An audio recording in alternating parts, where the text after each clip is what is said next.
Hey everyone, thanks for tuning in today. This is Lucila Padilla. I am real estate agent with iPro Realty, and today I am here with Fred. Hello. Hey Fred, thank you so much for taking this time to sit down with me today. Fred is the owner of Ontario Carpet. That's it. Ontario Carpet is right here in our community in Mississauga, right on Dundas and Glen, right? That's it. But today I'm here with Fred, and I'm so amazed by the business that they have here. And I have never been here before. This is my first time, and I'm so happy that I met you, Fred, today.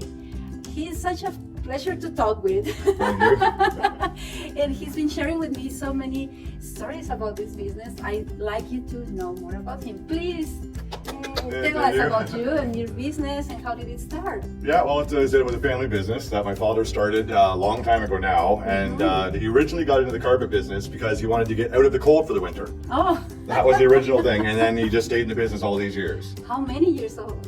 He's been in the carpet business now for probably 60 years now. Wow, 60 years. Yeah, oh yeah, and then he would have brought this store opened up probably about 45 to 50 years ago. We opened up in this plaza. Okay. And we've been here ever since, and I joined in with him about 25 years ago out of college. 25 years ago. Yeah, oh yeah. But you look like 30. I wish. Too much grace.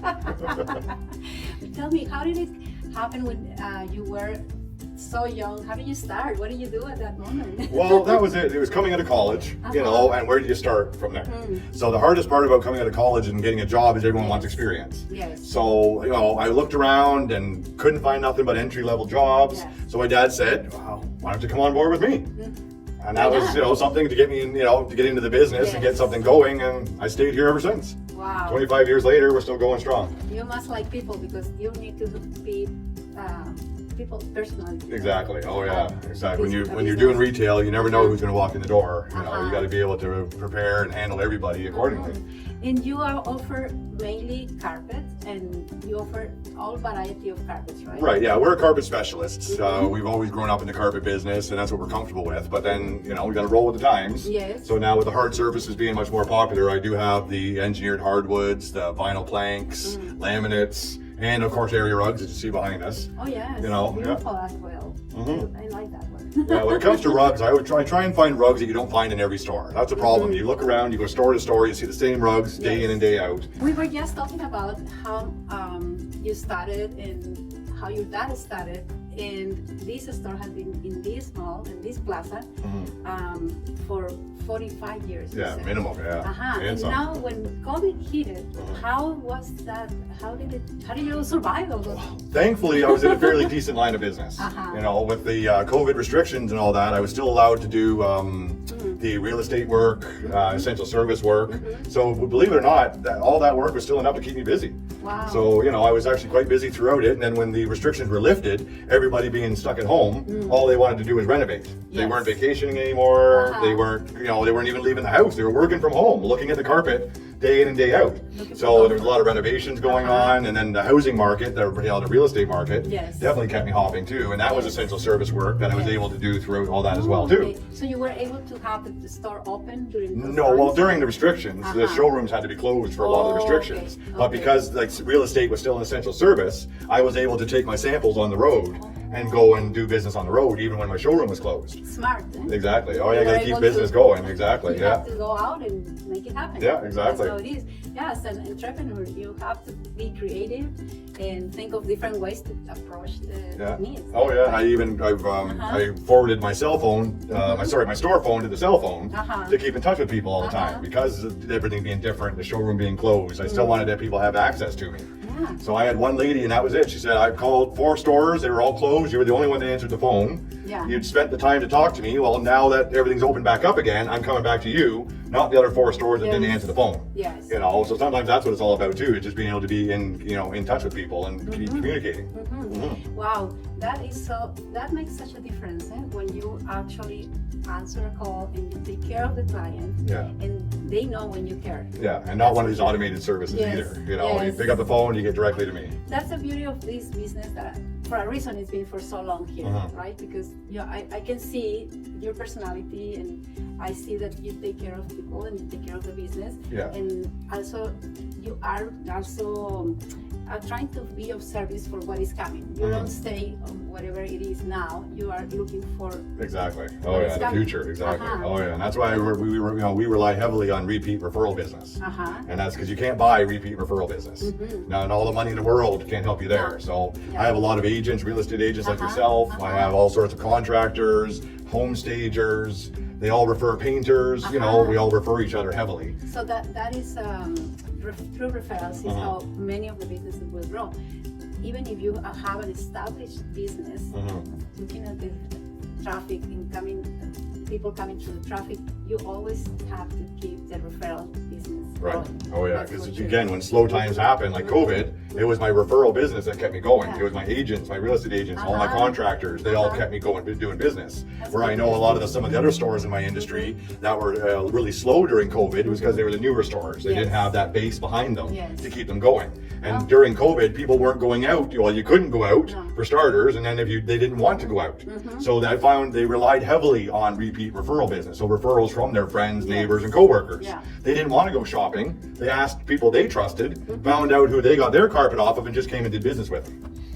That's magic. Exactly. Oh yeah. So it's good business. And talking about carpets, I know very little about carpets. Can you give me an introduction of how, let's say, what are the different types of carpet that could be found in the store? Yeah, there's basically, for the most part, 3 different types of carpeting on the market. You've got Berber carpeting, which Berber, I don't have one behind me here at the moment, but Berber is, actually, I'm going to show you one right here. Yeah. Okay. Yeah, this is Berber. So Berber is a looped carpeting. So all the carpet is constructed in loops. They're a much more, very durable, high performance, down in rough and rugged. So then you got your other ones here. So as you can see behind us, you got your regular plush pile carpets. And then how we make designs nowadays is half Berber and half cut pile. So that's how we make the different designs. So that's basically the 3 different types of carpeting. You got Berbers, you got cut and loop, and then you got pure cut, the plush piles. Okay, quite interesting. And to work with you for a house that needs the carpet, what will be the first step? What will be the steps? It all depends on the client, really. Everybody's different. Some customers are, able to get their own measurements taken. They can tape measure, do a drawing. They bring the measurements to me. I can take off a rough estimation based on their sizing, and then I show them the different carpets. I give them some totals, but then afterwards, I still always come out to the house to do my own final measuring because I just need to be a little bit more accurate than a customer would be. But on the other hand, some people just don't even own a tape measure, wouldn't have a clue, to measure. So sometimes I tell them, fine, you do your shopping on the per square foot price. For the most part, right? And then you basically, you want to find out who you want to do business with. And then when I come out to measure, whatever it is, right? You still bought by the square foot. So we just do the math and you're still getting the best price. That type of idea, right? Okay, I see what you mean. So they can come with their own measurements and have an idea of the price, and then you can also you will go out. Yes, I always do go, and I can also bring the samples with me to the home, and then that way the final color selection is made in their own home, and it makes it much easier with lighting differences and paint differences. So you can go to the house with the samples as well. The way you were doing it during the COVID. Exactly. Yeah. You can do it every day. As well. Exactly. Oh yeah. And how far will you go? We were this Saturday, Saturday was a storm day. Friday before that, we were out in Kingston measuring. So we do a lot of outskirt jobs as well too, because Mississauga is so highly competitive. We really do have the best prices in carpeting on the Dundas strip of Mississauga. So we're, because of that competition, our prices are low. So where you start going into some of the outskirt cities, there are no competition, their prices are a fortune. So we do charge a travel time for my boys, for the installers, for their gas and everything, but even paying that is still cheaper than hiring the labor out in those areas. Wow, so you have a good competitive advantage. Oh yeah, exactly, yeah. We go anywhere. You pay me gas, I'll go anywhere you want. You see, that's why he's here with me. Yeah, actually, I have to say thank you to you, Fred. Thank you for sitting down with me. It was a pleasure. Today. I learned quite a lot today, and I hope you too. And I hope you come by this area and stop by to say hi to Fred, because he's got such a nice personality, and you will love to talk to him and ask anything you need to know about carpets and floors, right? That's what we're here for.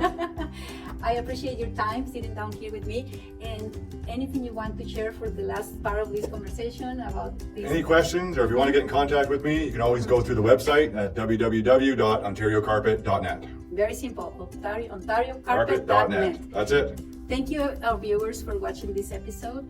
And if you have a business in the area of Mississauga and you'd like to have it featured, please give me a call today. I love to have you in one of these interviews. And remember to buy and go and shop local. Shop local is very important these days. Sure is. We all need to help each other. Get to know the owners, get to know the people behind the counters, and you would make new friends as well. That's it. Thank you. Thank you. And I'll see you in our next episode. Take care. Bye. Bye-bye.